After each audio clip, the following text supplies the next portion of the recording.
Hey, what's going on, guys? It's Straight Tech here, and today I'm going to be talking about if the iPhone 11 is still a great buy in 2020.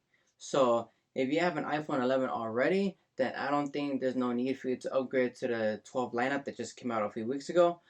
But if you have a SE or you have an iPhone 8 or even a 10R, then maybe the iPhone 11 is a good upgrade for you as of right now. Without further ado, let's get started.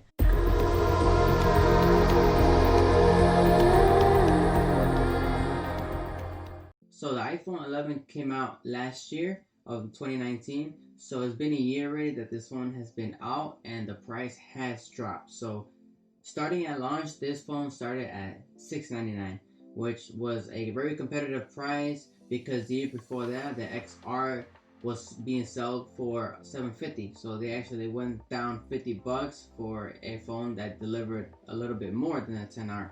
So as of right now, if you're thinking about buying the iPhone 11, they're selling it for $599 right now. Now, if you think about that, $599 is a great price for most people, especially right now what's been going on with the world.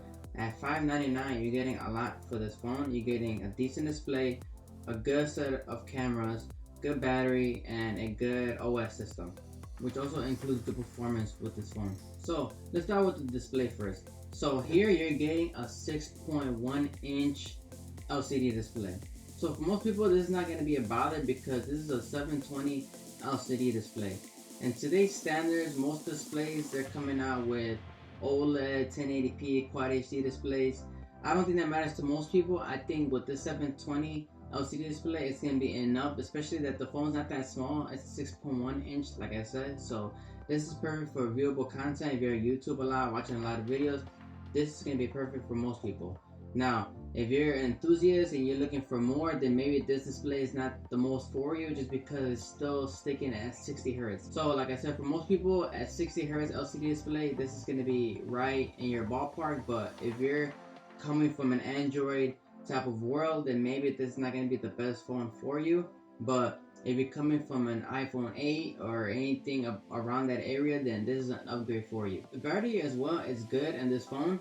iPhones have never been known for having the biggest batteries in their phones just because they have the best chemistry when it comes to every part talking to each other in the phone. This is only coming with 4 gigabytes of RAM, so like I said, they don't always put the most in their phones, but it doesn't really matter because at the end of the day, you're really getting good battery life out of this phone. Now, when it comes to iPhones, they have probably the best standby time of every other phone out there. So once you charge it to 100%, it's probably safe just to take it off the charger, and most likely when you wake up, it's still gonna be stuck at either 100 or 99. For most phones, that's pretty good. So the only thing that I would have to say about the battery category is that the charging is pretty slow for this phone.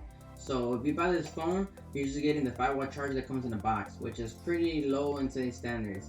So I know the new iPhone series don't come with any charging bricks at all.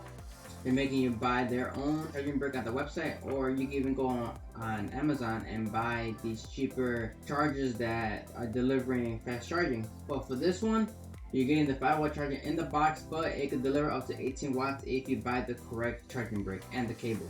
So if you have all that, then that kind of cancels out, and at the end of the day, you're getting a good battery life and you're getting 18 watts of fast charging, which is pretty decent for this phone. Any person that wants to keep a phone for years to come, then this phone will be perfect just because it's only 1 year old. So you're running iOS 14 on this one. You're gonna be having this phone for another 4 years, then you're gonna get iOS 15, 16, and 17. So you're not gonna be worried about falling behind. iPhone, you're always getting the latest updates when it comes to every phone.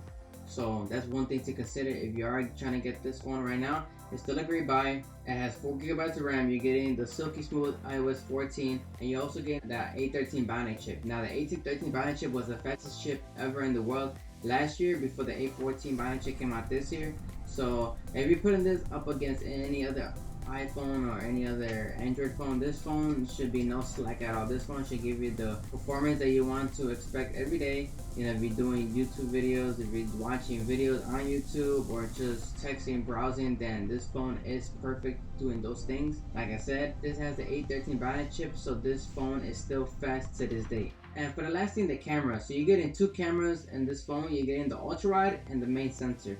So At $599, this phone probably delivers the best camera quality out there, hands down. With the ultra wide, you're not getting that much color shifting between each lens, which is something that I look into when I get a phone with multiple lenses. It doesn't have the telephoto lens, but you can zoom up to 5x digital, which is not bad because I know after that you're gonna start losing quality in your photos. So 5x is not that bad for most people, but you're getting the important main sensors here. You're getting a good main sensor, a 12 megapixel main sensor, and you're getting a good 12 megapixel ultra wide sensor. Now, I know most people don't mind having the ultra wide lens, but for me personally, I know that comes in handy a lot, especially if you're trying to get a lot into one picture. I know right now you can't do big family photos due to the fact that what's going on in the world, but hopefully when all that is gone, using the ultra wide does come in handy when you're at a party, when you're even just outside in nature, you want to take a picture of everything that you're trying to crop in. Ultra wide, that's when it comes in handy. So like I said, at $599, this probably delivers the best camera quality out there as of right now. So who is this phone mostly for?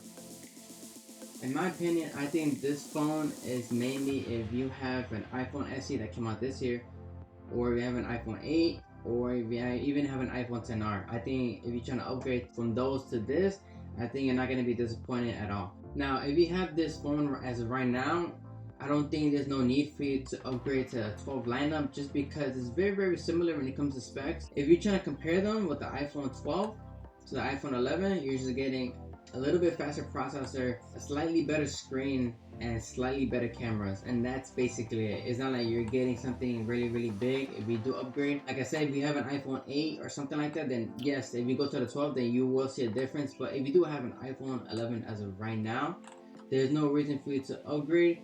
This phone is still good for another 2 or 3 years at best. So maybe next year you want to upgrade, maybe you could upgrade, but in 2 years it will be a better shot for you to upgrade from the 11 to the 14 when it comes out. So like I said, that's just my opinion. This phone is still a beast. It's still great. It still has great camera performance. It still has great software. It's still a fast phone. It's still a slick phone. It comes in different colors as well. So if you're looking into that, it still comes in 6 different colors. So maybe one of them will catch your attention. Either way, that's been it. Just a quick video about if this phone is still worth it in 2020. Make sure you guys like and subscribe to my channel. I really appreciate it if you guys do. Thanks for the support. Take care, and I'll see you guys next time.